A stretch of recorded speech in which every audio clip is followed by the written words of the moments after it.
நிலையான புகழுக்குரிய தூய்மை மிகு நற்கருணைக்கு எல்லா காலமும் ஆராதனையும் புகழும் மாட்சியும் உண்டாக கடவுளே. இறை இயேசுவில் அன்பார்ந்த செண்பகனூர் பங்கு இறை மக்களை, மாதா தொலைக்காட்சி அன்பு நேயர்களே, இரக்கம் என்ற இந்த சிந்தனையில் சிந்திக்க உங்களை நான் அன்போடு அழைக்கின்றேன். இந்த நற்கருணை ஆராதனையில் இறைவனோடு இணைந்திருப்பதற்கு, இறைவனுடைய வார்த்தைகளை கேட்பதற்கு, அவருடைய அருள் ஆசரை பெற்றுக்கொள்வதற்கு நாம் இப்பொழுது இந்த நற்கருணை ஆராதனையிலே பங்கு பெற இருக்கிறோம். லூக்காஸ் நற்செய்தியிலே 10வது அதிகாரத்திலே நாம் பார்க்கின்ற பொழுது, ஆண்டவர் இயேசு கிறிஸ்து மார்த்தா மரியா இல்லத்திற்கு செல்கிறார். மார்த்தா பரபரப்பாக இயேசுவை கவனிப்பதிலே தன்னை ஈடுபடுத்திக் கொள்ளுகிறார். மரியாவோ ஆண்டவருடைய பாதத்தில் அமர்ந்து அவருடைய வார்த்தைகளை கேட்கவும் அவரோடு இருப்பதற்குமாக தன்னை உட்படுத்திக் கொள்ளுகிறார். மரியா நல்ல பங்கை தேர்ந்து கொண்டார் என்று ஆண்டவர் சொல்லுகிறதை பார்க்கிறோம். நற்கருணை ஆண்டவர் முன்னால் அமர்ந்திருக்கக்கூடிய நாம் ஆண்டவருடைய அந்த பிரசன்னத்தை உணர்கின்றவர்களாக, அவருடைய வார்த்தைகளை கேட்கின்றவர்களாக நாம் இந்நேரத்தை செலவிடுவோம். இப்பொழுது என் உயிரே இறைவா என்ற இந்த பஜனை நாம் பாடுவோம். என் உயிரே இறைவா, உன் திருவடி சரணம். உன் பதம் அமர்ந்து உன் முகம் காண என்னதவம் செய்தேன் நான், என்னதவம் செய்தேன். என்னுயிரே இறைவா, உன் திருவடி சரணம்.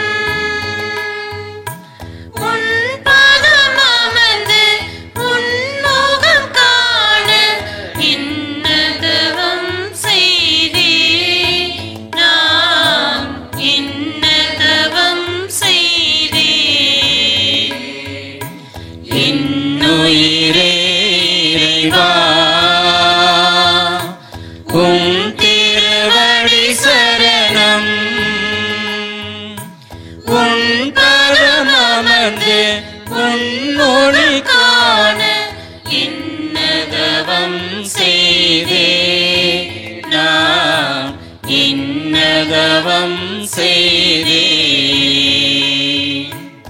என்னுயிரே இறைவா, உன் திருவடி சரணம். உன் பதம் அமர்ந்து உன் மொழி கேட்க என்னதவம் செய்தேன் நான், என்னதவம் செய்தேன்.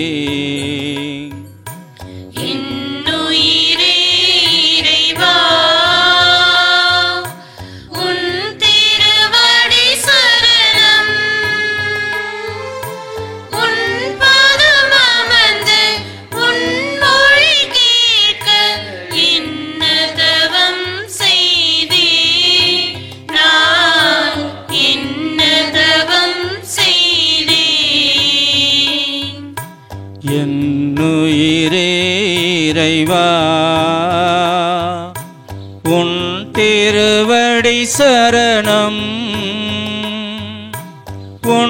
பதம் அமர்ந்து உன் அன்பை சுவைக்க என்னதவம் செய்தே நான் என்னதவம் செய்தே.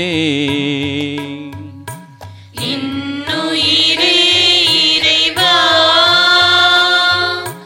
உன் திருவடி சரணம்.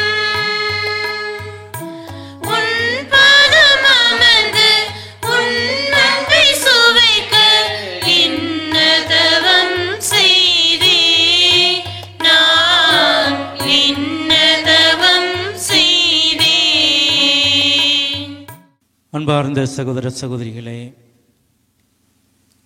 நம் ஆண்டவர் இயேசு கிறிஸ்துவனுடைய பாதத்தண்டையில் அமர்ந்திருக்கின்றோம். அவரிடமிருந்து அருள் ஆசீர்வாதங்களை பெறுவதற்கு, சுகம் பெறுவதற்கு, நம்முடைய தேவைகளை எல்லாம் அவரிடமிருந்து பெற்றுக்கொள்வதற்கு நம்முடைய குற்றங்குறைகளை உணர வேண்டும். விவிலியத்திலே ஜெபிப்பது என்று சொன்னாலும், குணம் பெறுவதாக இருந்தாலும், எந்த ஒரு தேவையாக இருந்தாலும் முதலிலே தன்னுடைய குற்றத்தை உணர்கிறவர்கள் ஆண்டவரிடமிருந்து அருள் பெறுகிறார்கள். நம்முடைய குற்றங்குறைகளை ஆண்டவர் பாதத்தில் வைப்போம். நாம் செய்கின்ற தவறுகள் மற்றவர்களுக்கு தெரியாமல் இருக்கலாம். ஆண்டவருடைய பார்வையில் எதுவும் மறைவாய் இருக்க முடியாது.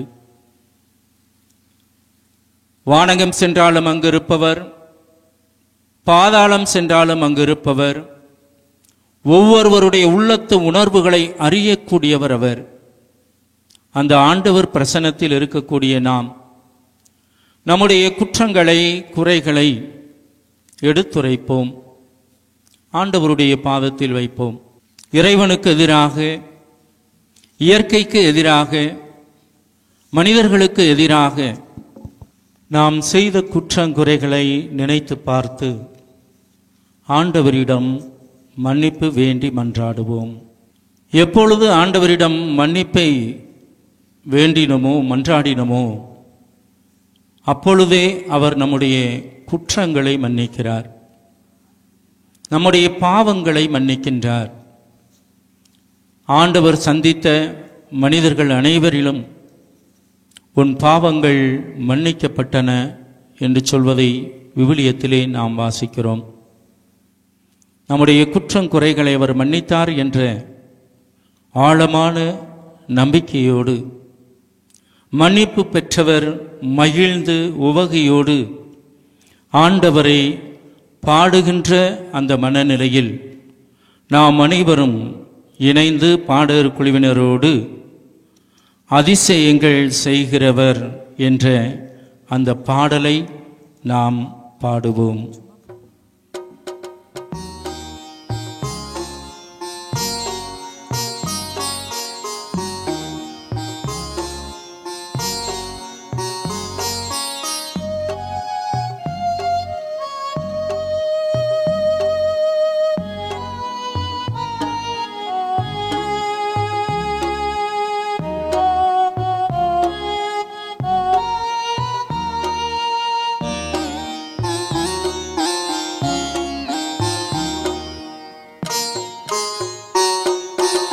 அதிசயங்கள் செய்கிறவர் நம் நடுவில் இருக்கிறார். அற்புதங்கள் செய்கிறவர் என்றும் நமக்குள் வாழ்கிறார்.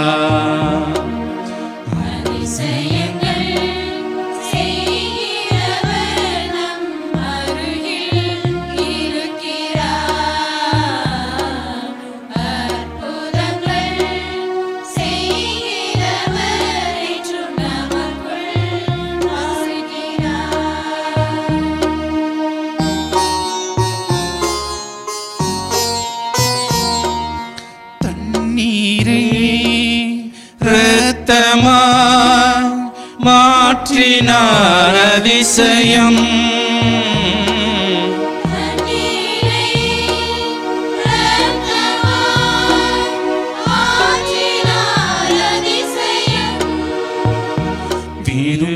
தண்ணீரை திராட்சரசமாய் மாற்றினார் அதிசயம்.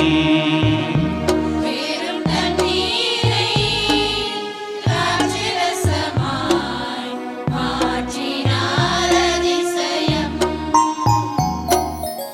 அதிசயங்கள் செய்கிறவர் நம் நடுவில் இருக்கிறார். அற்புதங்கள் செய்கிறவர் என்றும் நமக்குள் வாழ்கிறார்.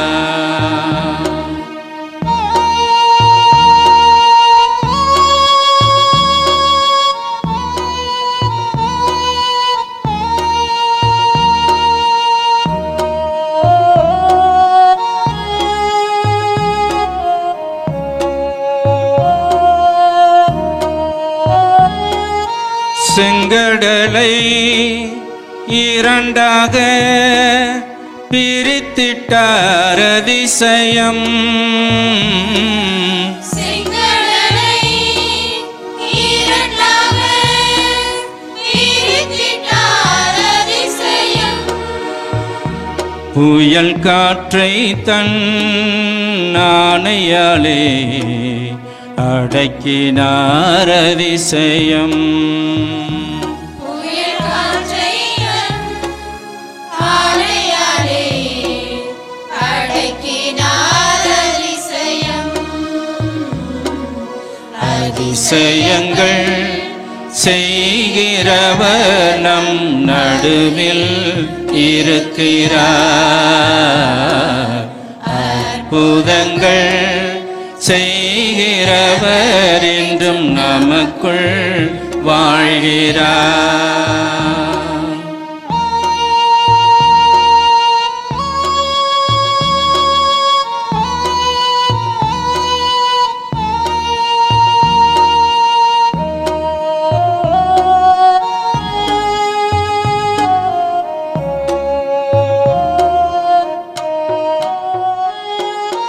குருடருக்கும் செவிடருக்கும் சுகம் தந்தார் அதிசயம். குருடருக்கும் செவிடருக்கும் சுகம் தந்தார் அதிசயம். ஒரு சொல்லாலே மரித்தோரை எழுப்பினார் அதிசயம். ஒரு சொல்லாலே மரித்தோரை எழுப்பினார் அதிசயம். அதிசயங்கள் செய்கிறவர் நம் நடுவில் இருக்கிறார். அற்புதங்கள் செய்கிறவர் என்றும் நமக்குள் வாழ்கிறார். அதிசயங்கள் செய்கிறவர் என்றும் நடுவில் இருக்கிறார். அற்புதங்கள் செய்கிறவர் என்றும் நமக்குள் வாழ்கிறார். அதிசயங்களையும் அற்புதங்களையும் செய்கின்றவர் நம்மோடு நற்கருணையிலே வீற்றிருக்கிறார். இன்றைய நாளிலே இந்த நற்கருணை ஆராதனையிலே கடவுளுடைய இரக்கத்தை பற்றி நாம் சிந்திக்க இருக்கிறோம். கடவுளுடைய இரக்கம் என்று சொல்லுகின்ற பொழுது கடவுளுடைய பரிவிரக்கம். நான் பேரன்பும் இரக்கமும் கொண்டவன் என்று ஆண்டவர் கூறுகிறார். அந்த இரக்கத்தை பற்றி சிந்திப்பதற்காக இப்பொழுது நாம் இறை வார்த்தைக்கு செவிமடுப்போம். திருத்தூதர் பவுல் எபிரேயருக்கு எழுதிய திருமுகத்திலிருந்து வாசகம். அதிகாரம் 4, இறை திருவசனங்கள் 14 முதல் 16 வரை. வானங்களை கடந்து சென்ற இறைமகனாகிய இயேசுவை நாம் தனிப்பெரும் தலைமை குருவாக கொண்டுள்ளதால் நாம் அறிக்கையிடுவதை விடாது பற்றி கொள்வோமாக. ஏனெனில் நம் தலைமை குரு நம்முடைய வலிவின்மையை கண்டு இரக்கம் காட்ட இயலாதவர் அல்ல, மாறாக எல்லா வகையிலும் நம்மை போல சோதிக்கப்பட்டவர், எனினும் பாவம் செய்யாதவர். எனவே நாம் இரக்கத்தை பெறவும் ஏற்ற வேளையில் உதவக்கூடிய அருளை கண்டடையவும் அருள் நிறைந்த இறை அரியணையை துணிவுடன் அணுகி செல்வோமாக. ஆண்டவரின் அருள்வாக்கு. இறைவனுக்கு நன்றி. அன்புக்குரியவர்களே, இறைவனுடைய இரக்கத்தை பற்றி சிந்திக்கின்ற இந்த வேளையிலே 3 நிலைகளை நாம் சரியாக உணர்ந்து கொள்ள வேண்டும். ஆண்டவர் போதிக்கின்ற பொழுது ஏராளமான மக்கள் அவருடைய போதனையை கேட்டு இருக்கிறார்கள். அவர்களை அனுப்பி வைக்க போது வழியில் அவர்கள் சோர்ந்து விடுவார்கள் என்பதை உணர்ந்த அவர் அவர்களுக்கு உணவு கொடுக்க சொல்லுகிறார். ஒவ்வொரு மனிதனுடைய உணர்வையும் ஒவ்வொரு மனிதனுடைய தேவையும் அறிந்து தன்னுடைய இரக்கத்தை வெளிப்படுத்துகிறவராக ஆண்டவர் இயேசு இருக்கிறார். எனவே இறைவனுடைய இரக்கத்தை பற்றி சிந்திக்கின்ற பொழுது இறைவன் நம்மீது இரக்கம் காட்டுகிறவராக இருக்கிறார். ஆனால் அதே வேளையில் அந்த இறைவன் நம்மிடமிருந்து எதிர்பார்ப்பது என்ன என்று பார்க்கின்ற பொழுது 2வது பகுதியாக இரக்கச் செயல்களை நாம் செய்ய வேண்டும். மன்னிக்க மறுத்த பணியாளரை பற்றி சொல்லுகின்ற பொழுது, நான் உனக்கு இரக்கம் காட்டியது போல நீயும் உன் உடன் பணியாளருக்கு இரக்கம் காட்டியிருக்க வேண்டும் அல்லவா என்று சொல்வதை நாம் விவிலியத்திலே வாசிக்கிறோம். நல்ல சமாரியன் ஓமையை பற்றி வாசிக்கின்ற பொழுது, உன் அயலான் யார் என்று கேட்டவர்களுக்கு ஆண்டவர் அந்த ஊமையை சொல்கின்ற பொழுது இறுதி பகுதியிலே 37வது வசனத்திலே அடிபட்டு கிடந்தவனுக்கு மருந்திட்டு அவனுக்கு சுகம் கொடுக்கக்கூடிய வகையிலே அவனை தன்னுடைய கழுதையில் ஏற்றிச் சென்று சாவடியில் விட்டுவிட்டு மீண்டும் தேவையானால் பணம் தருகிறேன் என்று சொல்லிவிட்டு செல்லுகிறார். ஆண்டவர் அவர்களிடம் கேள்வியை எழுப்புகிறார். அந்த திருச்சட்ட அறிஞரிடம், இந்த மூவரில் யார் உமக்கு அயலார்? தேவையில் இருந்தவருக்கு இரக்கம் காட்டியவரே என்று அவர் பதில் சொல்லுகிறார். நீரும் போய் அவ்வாறே செய்யும் என்று சொல்வதை பார்க்கிறோம். இறைவன் இரக்க குணமுடையவராக இருக்கிறார் என்பது முதல் நிலை. 2வதாக நாம் சிந்திக்க வேண்டியது இறைவனுடைய அந்த இயல்பை நாம் வெளிப்படுத்த வேண்டும் என்ற செய்தியை கொடுப்பதை பார்க்கிறோம். அதைத்தான் மத்தேயு நற்செய்தி 25வது அதிகாரத்திலே நற்செயல்கள் செய்ய வேண்டும் என்ற காரியத்தை வெளிப்படுத்துகிறார். நல்ல செயல்களை செய்ய வேண்டும். என்ன நல்ல செயல் என்று நாம் அருமையாக பார்க்கிறோம். பசியாயிருந்தேன், உண்ண கொடுத்தீர்கள், தாகமாயிருந்தேன் என்று இதை ஏழைகளுக்கு செய்ய சொல்லுகிறார். அதே போல விருந்து கொடுக்க விரும்புகிறவர்கள் லூகாஸ் நற்செய்தி 7வது அதிகாரத்திலே பார்க்கின்ற பொழுது ஏழைகளுக்கு, பார்வையற்றவர்களுக்கு, முடவர்களுக்கு இவர்களுக்கு உணவு கொடுங்கள் என்று. இந்த இரக்கச் செயல்களை செய்வதற்கு இறைவன் நமக்கு அழைப்பு கொடுக்கிறார். இந்த இரக்கச் செயல்களை செய்பவர்கள் அருளை, ஆசீர்வாதத்தை பெற்றுக் கொள்கிறார்கள். அதைத்தான் அந்த இறுதி பகுதியிலே நாம் பார்க்கின்ற பொழுது, இந்த ஏழை எளிய வறியவர்களுக்கு விருந்து கொடுக்கின்ற பொழுது, நேர்மையாளர்கள் உயிர்த்தெழும் பொழுது அவர்களோடு ஆசீர்வாதத்தை பெறுவீர்கள் என்று இறைவாக்கு சொல்லுகிறது. இறைவனுடைய அருளை பெறுவதற்கு இந்த இரக்கச் செயல்களை செய்ய வேண்டும் என்று. இந்த இரக்கச் செயலை செய்யாதவர்களுக்கு உடைய நிலை என்ன? அதற்கும் விவிலியத்திலே நமக்கு குறிப்பு இருக்கிறது. பணக்காரன் லாசர் இருவரும் இறக்கிறார்கள். இருவரும் இறந்த பொழுது லாசர் ஆபிரகாம் மடிக்கு எடுத்துச் செல்லப்படுகிறார். பணக்காரன் பாதாளத்திற்கு செல்லுகிறான். அங்கிருந்து ஆபிரகாமை நோக்கி மன்றாடுகிறான், தந்தை ஆபிரகாமே, லாசரின் நுனி விரலால் தண்ணீரை தொட்டு என் நாவை குளிரச் செய்யும் என்று. கிடைத்ததா? இல்லை. உங்களுக்கும் எங்களுக்கும் பாலம் இருக்கிறது. ஒருவர் அங்கிருந்து இங்கு வர இயலாது, இங்கிருந்து அங்கு வர முடியாது என்று சொல்வதை நாம் பார்க்கிறோம். எனவே இறைவனுடைய இரக்கத்தை நாம் உணர வேண்டும், அறிந்திருக்க வேண்டும்.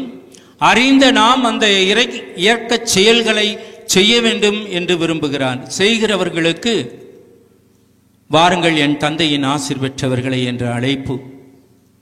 செய்ய இயலாதவர்களுக்கு, செய்ய மாட்டேன் என்று சொல்லக்கூடியவர்களுக்கு இறைவனுடைய அந்த அருளை இழக்கின்ற நிலை என்பதை பார்க்கிறோம். எனவே இன்று இந்த ஆராதனையிலே இறைவனுடைய இரக்கம் அல்லது இறைவனுடைய பரிவிரக்கம் என்று சிந்திக்கின்ற பொழுது இதை நாம் ஆழமாக உணர வேண்டும். ஆழமாக உணர்ந்து ஆண்டவருடைய அருள் பெறுவதற்கேற்ற ஒரு வாழ்க்கையை வாழ்வதற்கான வரத்தை நாம் இந்த ஆராதனையிலே வேண்டுவோம். இரக்கம் நிறைந்த இயேசுவே என்ற இந்த பாடலை பாடகர் குழுவினரோடு இணைந்து நாம் பாடுவோம்.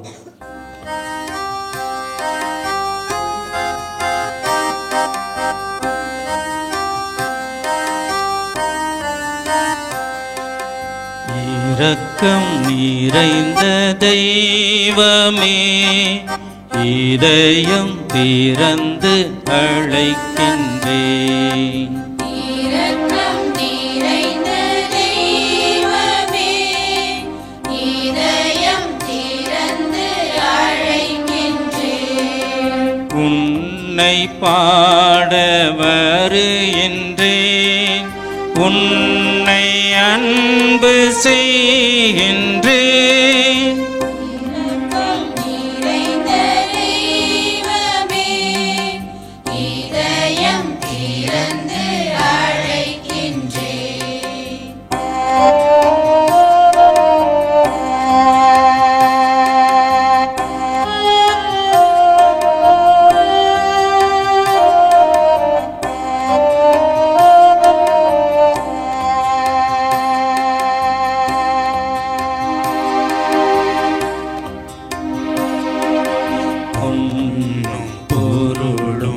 எனக்கு இருந்தாலும் பெயரும் புகழும் என்னை சூழ்ந்தாலும்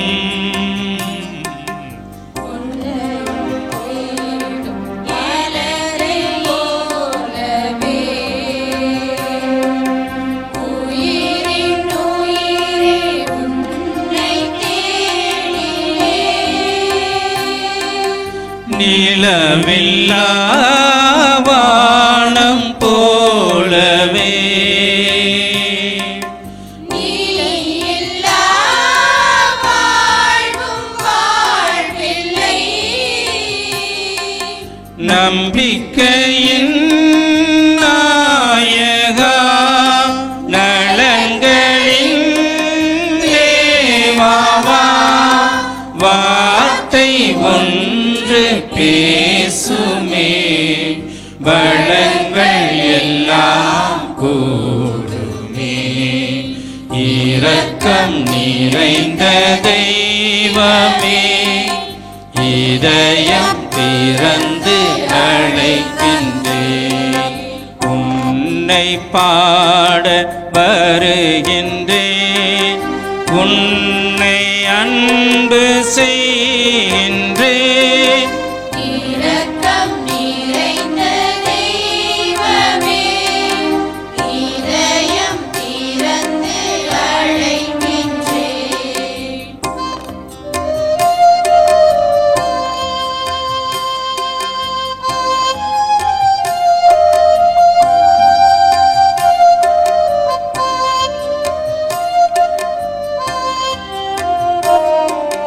தேடும் உலக செல்வம் நிறைந்தாலும்,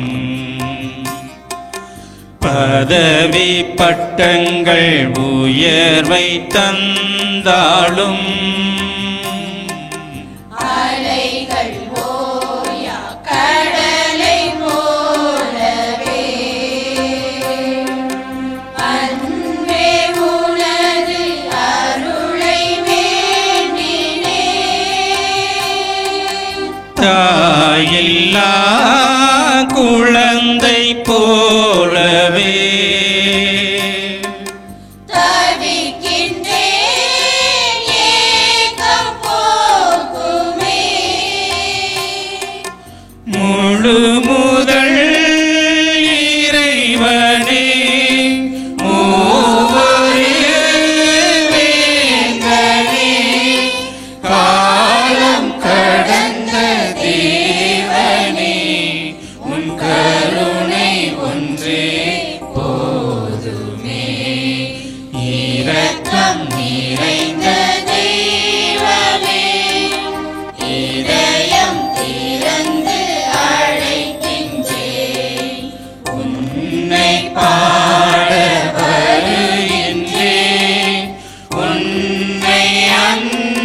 செய்கின்றேன்.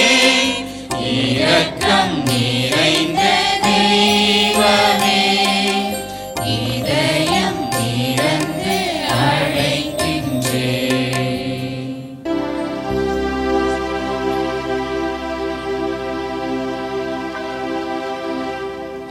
ஆண்டவர் உங்களோடு இருப்பாராக. உம் ஆன்மாவோடும் இருப்பாராக. லூக்கா எழுதிய தூய நற்செய்தியிலிருந்து வாசகம். ஆண்டவரே, மாட்சி உமக்கே.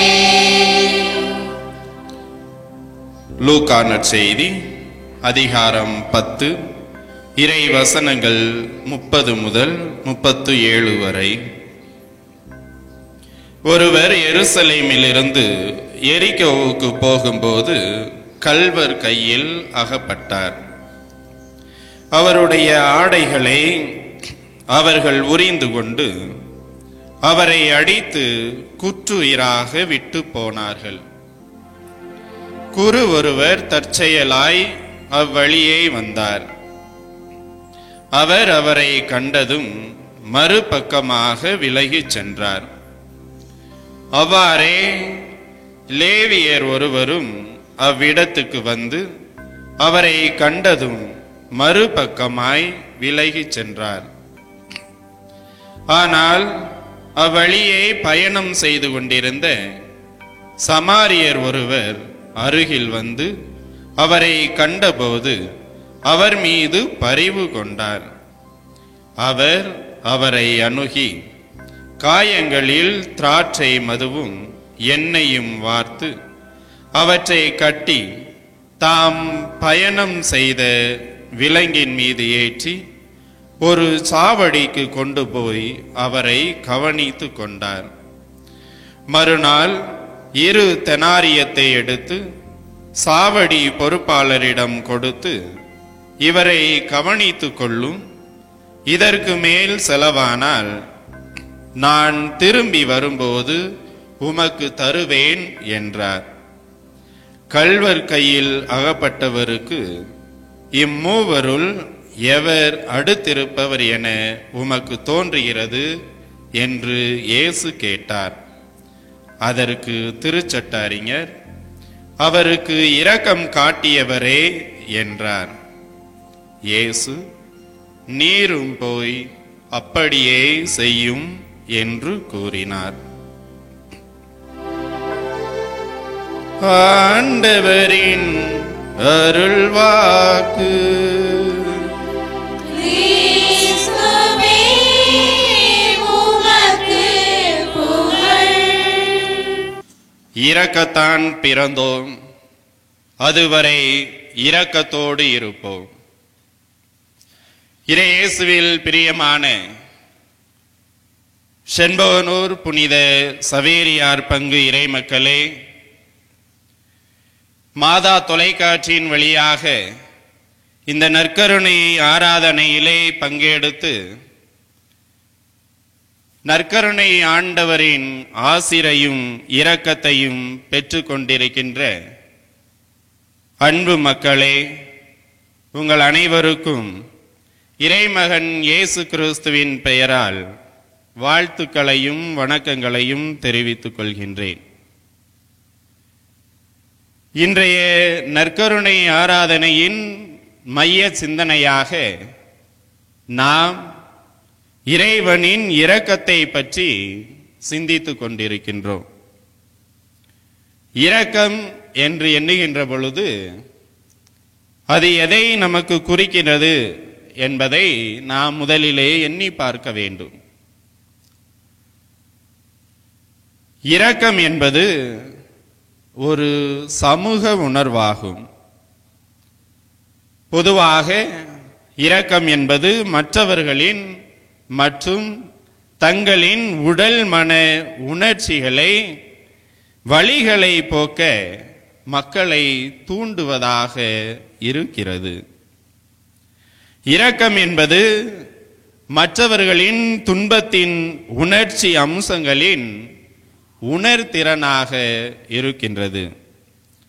இரக்கம் என்பது துன்பத்தை தணிக்கவும் அதை தடுக்கவும் உதவும் வகையில் நம்மை தூண்டுவதாக இருக்கின்றது. இந்த வகையிலே நாம் இரக்கத்தை பற்றி சிந்தித்தோம் என்றால், நம்முடைய திருத்தந்தை அவர்கள் தான் இறை இரக்கத்தின் ஆண்டில் எழுதிய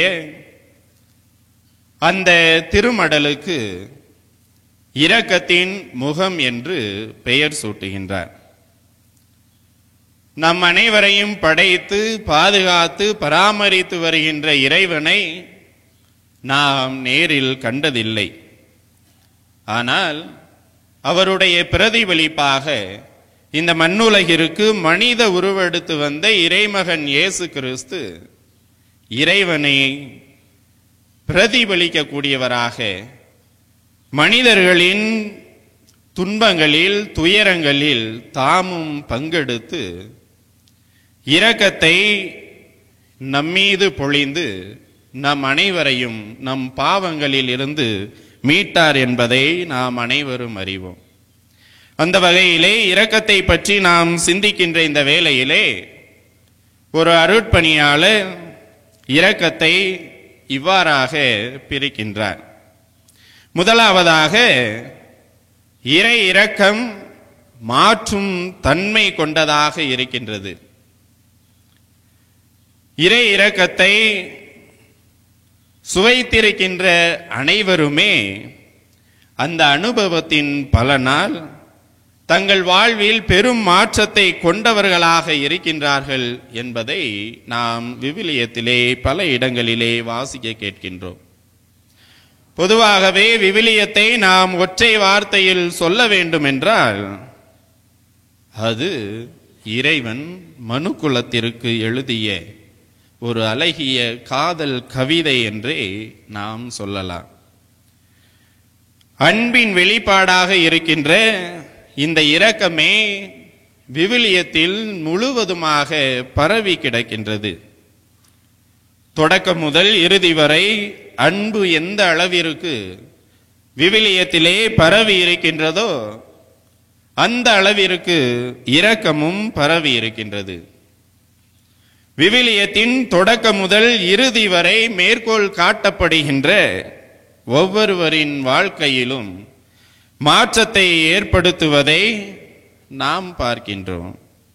உதாரணமாக, மோசே ஆண்டவரை பார்த்தவுடனே, ஆண்டவரே உமது இரக்கத்தின் பார்வை என் மீது விழும்படி செய்யும், ஏனெனில் மக்கள் வணங்கா கழுத்துடையவர்களாக இருக்கின்றார்கள். உமது இரக்கம் இவர்களுக்கு வாய்க்காலாக இருக்கட்டும் என்று மோசே இறைவனிடத்திலே இறைவனுடைய இரக்கத்தை வேண்டுகின்றார். 12 திருத்தூதர்கள் நமக்கு கொடுக்கப்படுகின்ற இன்னொரு உதாரணமாக இருக்கின்றது. இறைமகன் இயேசு கிறிஸ்து சிலுவையிலே அறையுண்டு இறந்து விட்டார் என்ற செய்தியை கேட்டவுடன் இயேசுவின் சீடர்கள் தங்களை காத்து கொள்வதற்காக ஒவ்வொரு திசையிலும் சிதறி செல்கின்றார்கள். இறைமகன் இயேசு கிறிஸ்துவை ஒருவர் மறுதலிக்கிறார், ஒருவர் காட்டி கொடுக்கின்றார். இறைவனை விட்டு பிரிந்து சென்றாலும்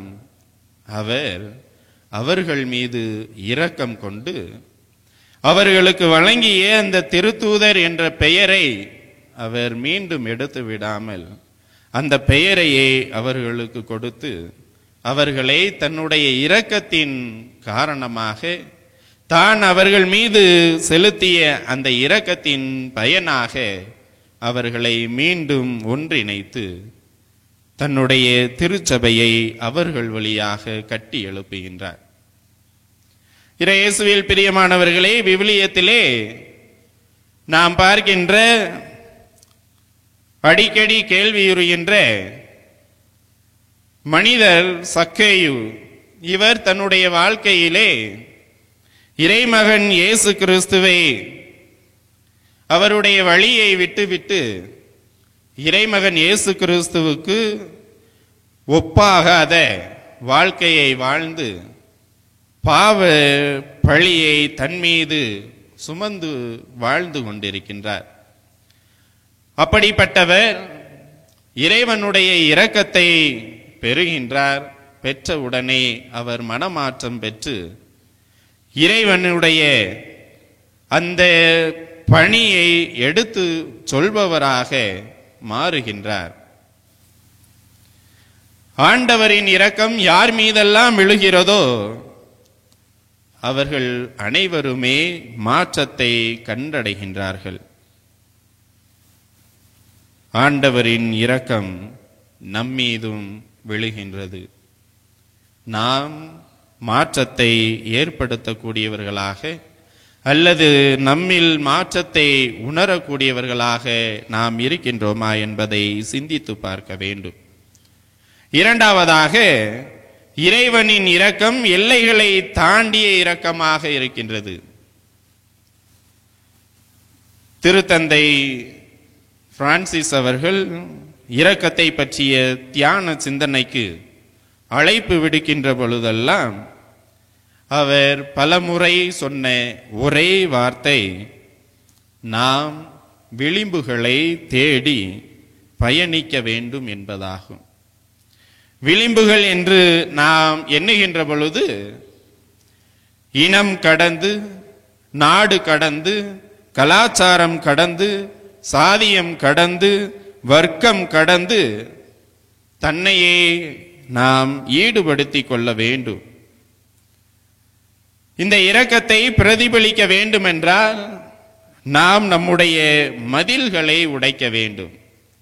பொதுவாகவே மனிதர்களாகிய நாம் மனதிலே நான் இந்த குலத்தை சார்ந்தவன், அவன் அந்த குலத்தை சார்ந்தவன், என்னிடம் இவ்வளவு பணம் இருக்கின்றது, அவனிடத்திலே ஒன்றுமில்லை என்று நமக்குள்ளாகவே நாம் மதில்களை கட்டி வைத்து கொண்டிருக்கின்றோம். அந்த மதில்கள் அனைத்தையுமே நாம் உடைத்து எறிந்துவிட்டு வெளியே வர வேண்டும். அப்போதுதான் நம்மிடத்திலே இரக்கம் குடிகொள்ளும் என்பதை நாம் உணர வேண்டும். நம்மையும் பிறரையும் இணைக்கின்ற இரக்கமாக நாம் கொள்கின்ற இரக்கமானது இருக்க வேண்டும்.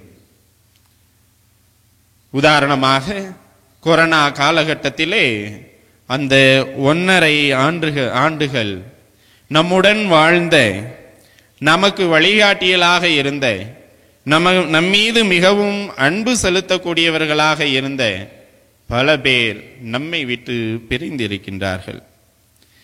அந்த கொரோனா தொற்று மனிதர்களை பதபதைக்க செய்த அந்த காலத்திலே பலர் இனம் கடந்து, நாடு கடந்து, கலாச்சாரம் கடந்து, மொழி கடந்து, வர்க்கம் கடந்து, சாதியம் கடந்து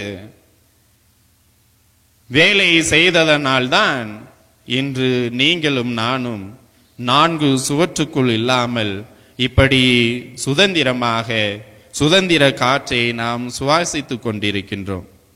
இப்படி நாம் கொள்கின்ற அந்த இரக்கமானது எல்லைகளை தாண்டிய இரக்கமாக இருக்க வேண்டும். மூன்றாவதாக, இரக்கம் தன்னையே தியாகமாக்குவதாக இருக்க வேண்டும்.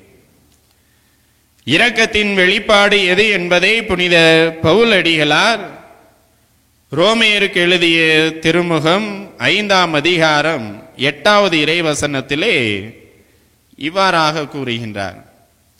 நாம் பாவிகளாய் இருந்தபோது கிறிஸ்து நமக்காக தன் உயிரையை கொடுத்ததன் வழியாக கடவுள் நம்மீது கொண்ட அன்பை வெளிப்படுத்துகின்றார்.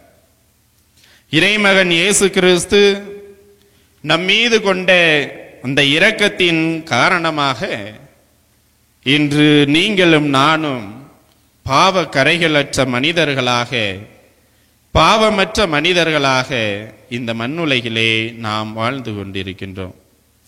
எனவே இரக்கம் கொண்ட மனிதர்கள் அனைவருமே தங்களையே தியாகம் செய்பவர்களாக இருக்க வேண்டும். ஒரு அழகான திருக்குறள் இவ்வாறாக கூறுகின்றது: மண்ணோடு எந்த மரத்தனையர் கண்ணோடு ஏந்து கண்ணோடாதவர்.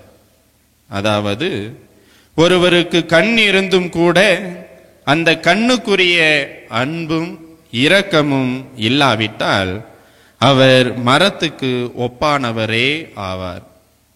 இயேசுவில் பிரியமானவர்களே, நாம் அனைவருமே பல்வேறு விதமான பணிகளில் பல்வேறு விதமான அலுவல்களில் ஈடுபட்டு கொண்டிருப்போம். நாம் உதவுவதற்கு பல்வேறு விதமான நேரங்கள் நமக்கு கிடைத்திருக்கும். நம் கண்ணெதிரே பல பேர் துன்பத்தினால் வாடிக்கொண்டிருப்பார்கள். அவர்கள் அனைவருக்குமே நாம் இரக்கம் காட்டக்கூடியவர்களாக இருக்கின்றோமா என்பதை எண்ணி பார்க்க வேண்டும். அவ்வாறு துன்பப்படுகின்றவர்கள் மீது நாம் இரக்கம் காட்டவில்லை என்றால் நாம் அனைவருமே மரத்துக்கு ஒப்பானவர்களாக மாறிவிடுவோம். எனவே இந்த நற்கருணை ஆராதனையிலே பங்கெடுத்து கொண்டிருக்கின்ற நாம் அனைவருமே நற்கருணை நாதரிடத்திலே நாம் மன்றாடுவோம். அவரை போல பிறர் மீது இரக்கம் கொண்ட மக்களாக நாம் வாழ வரம் வேண்டி தொடர்ந்து இந்த ஆராதனையிலே பங்கெடுப்போம். இறைவன் நம்மை நிறைவாக ஆசீர்வதிப்பாராக. ஆமென். பாடகர் குழுவினரோடு இணைந்து இசை ஒன்று இசைக்கிறேன் என்ற இந்த பாடலை பாடி இறைவனை புகழ்வோம்.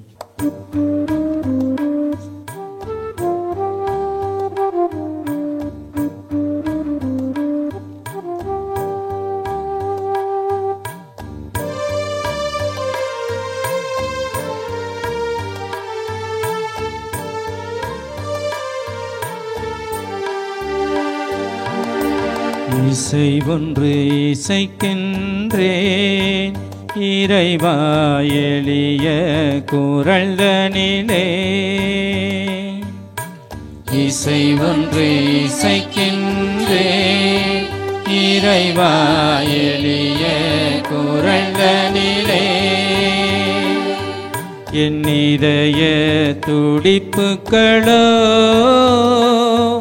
என் இசையின் குரலுக்கு தாளங்களே.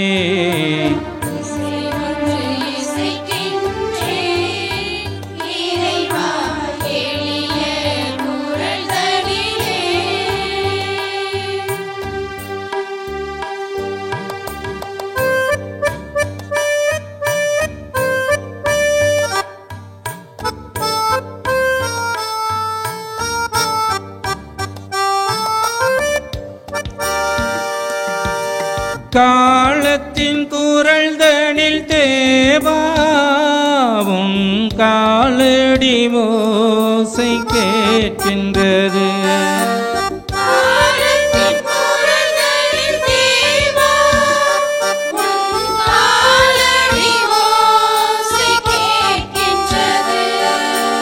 ஆதியும் அந்தமும் ஆயினாய்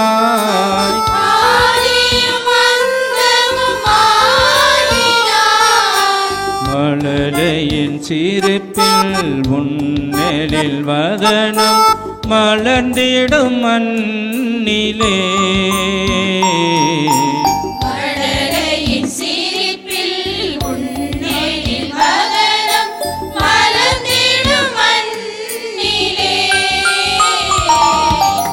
இசை ஒன்று இசைக்கின்றேன் இறைவா எளிய குரல்தனிலே.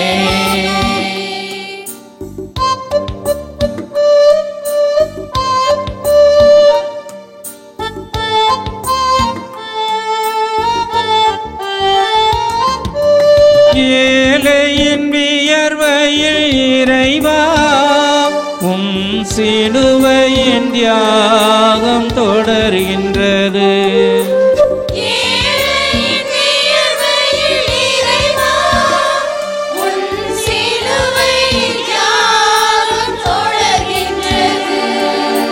சமத்துவம் எம்மில் வாழ்ந்திட சமத்துவம் எம்மில் வாழ்ந்திட உழைக்கும் கரங்கள் ஒன்றென இணைவது விடியலின் ஆரம்பம்.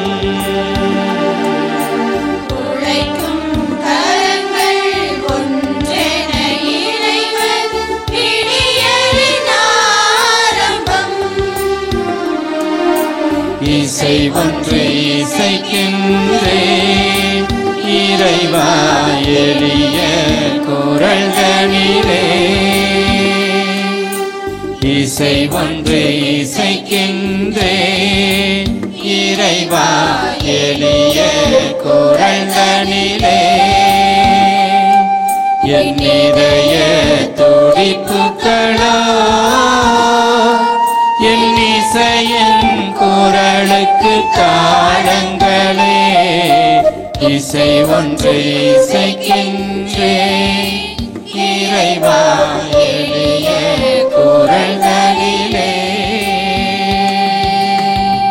இறைவனை நோக்கி மன்றாடி கொண்டிருக்கக்கூடிய அத்தனை நல்ல உள்ளங்களுக்காகவும் நாம் இப்பொழுது நம்முடைய ஜெபங்களை இறைவன் பாதம் வைத்து சமர்ப்பிப்போம். அன்பு தந்தையே இறைவா, உம் திருவுடலாம் திருச்சபையை வழிநடத்தும் திருத்தந்தை, ஆயர்கள், குருக்கள், கன்னியர், துறவரத்தார் மற்றும் பொதுநிலையினர் ஆகியோர் அனைவரையும் உம் பாதம் அர்ப்பணிக்கின்றோம். உம் பணியை தங்கள் வாழ்வாக்கி இறை மக்களை அன்பின் சமூகமாக கட்டி எழுப்பவும், உம் அன்பு கட்டளைகளை தங்கள் வாழ்நாள் எல்லாம் கடைபிடிக்கவும் தேவையான அருளை பொழிய வேண்டுமென்று இறைவா உம்மை மன்றாடுகின்றோம். ஆண்டவரே, எங்கள் மன்றாட்டை கேட்டருளும். ஞானத்தின் ஊற்றே எம் இறைவா, சிறு குழந்தைகளை என்னிடம் வரவிடுங்கள், அவர்களை தடுக்காதீர் என்றவரே. எம் கிராமத்தில் உள்ள சிறு குழந்தைகள் அனைவரும் ஞானத்திலும் அன்பிலும் ஒழுக்கத்திலும் வளர்ச்சி பெற்று விளங்கவும், என்றும் உன் அன்பு பிள்ளைகளாக வளரவும் உம் வல்லமையை இவர்கள் மேல் பொழிய வேண்டும் என்று இறைவா உம்மை மன்றாடுகின்றோம். ஆண்டவரே, எங்கள் மன்றாட்டை கேட்டருளும். நலம் அருளும் நல் ஆயனே இறைவா, உடல் நலக் குறைவினால் மருத்துவமனையிலும் தங்கள் இல்லங்களிலும் இருந்து சிகிச்சை பெறும் ஒவ்வொரு நல்ல உள்ளங்களுக்காகவும் உம்மிடம் மன்றாடுகிறோம். உமது அன்பு கரங்களால் அவர்கள் ஒவ்வொருவரையும் தொட்டு குணப்படுத்த வேண்டுமென்று இறைவா உம்மை மன்றாடுகின்றோம். ஆண்டவரே, எங்கள் மன்றாட்டை கேட்டருளும். அன்பு இறைவா, எங்கள் ஊரை நிறைவாக ஆசீர்வதியும். அனைவரும் உடல் உள்ள சுகம் பெற்று எங்கள் கடமைகளை சரிவர செய்யவும், ஒற்றுமையுடன் தொடர்ந்து வாழவும், செய்கின்ற தொழில்களில் வெற்றி காணவும், எமது பங்கின் வளர்ச்சியில் பங்கு தந்தையுடன் முழுமையாக ஒத்துழைக்கவும், எடுத்துக்காட்டான மக்களாக வாழவும் அருள் பொழிய வேண்டுமென்று இறைவா உம்மை மன்றாடுகிறோம்.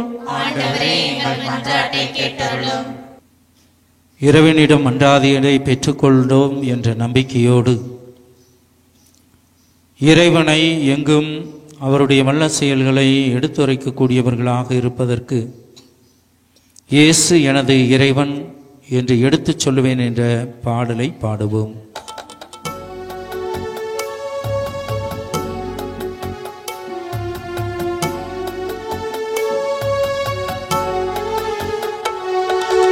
இயேசு எனது இறைவன் என்று எடுத்துச் சொல்லுவேன்.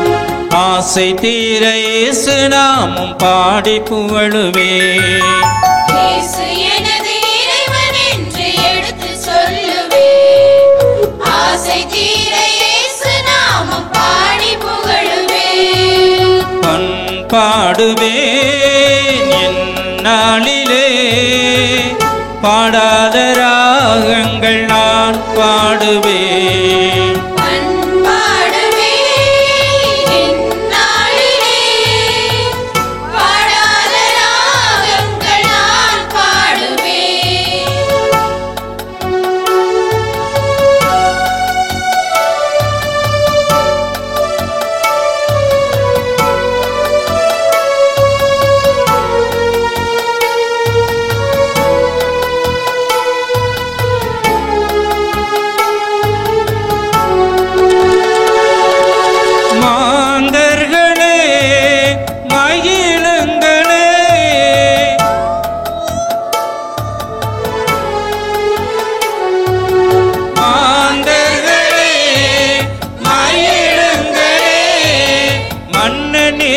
நம்மை என்றும் கண்ணின் மணி போல் காக்கும் போது என்ன வேண்டும் இன்னும் வேண்டிட.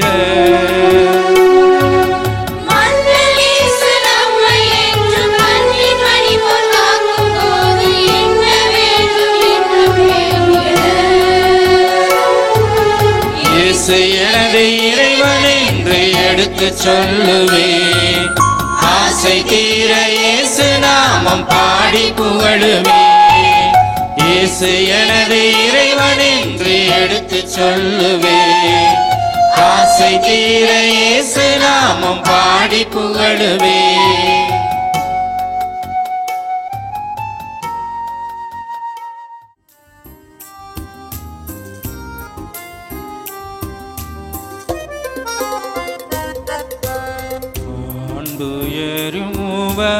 அடையாளத்தை தாழ்ந்து பணிந்து ஆராதிப்போம்.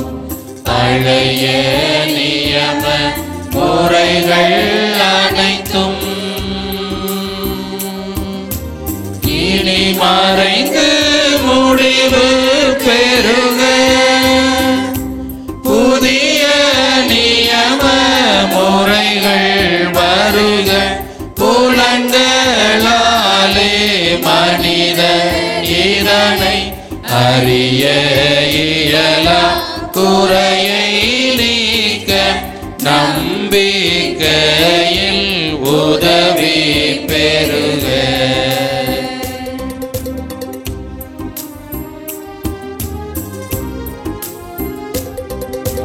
தந்தை அவர்க்கும் மகன் அவர்க்கும் புகழ்ச்சியோடு வெற்றியாக்கும்.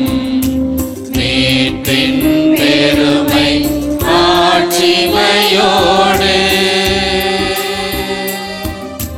வலிமை வாழ்த்து யாவுமாக இருவரிடமாய் வருகின்றவராம் தூய ஆவியானவர்க்கும் அளவில்லாத சம புகழ்ச்சி என்றுமே உண்டாகுக. ஆமென்.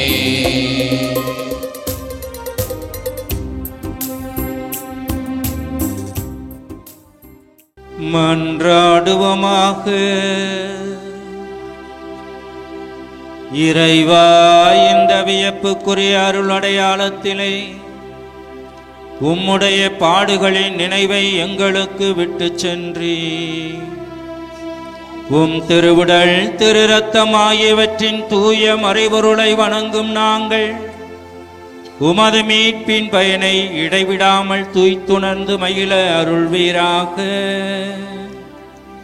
தந்தையாகிய இறைவனோடு தூய ஆவியாரின் ஒன்றிப்பில் இறைவனாய் என்றென்றும் வாழ்ந்து ஆட்சி செய்கின்ற உம்மை மன்றாடுகின்றோம்.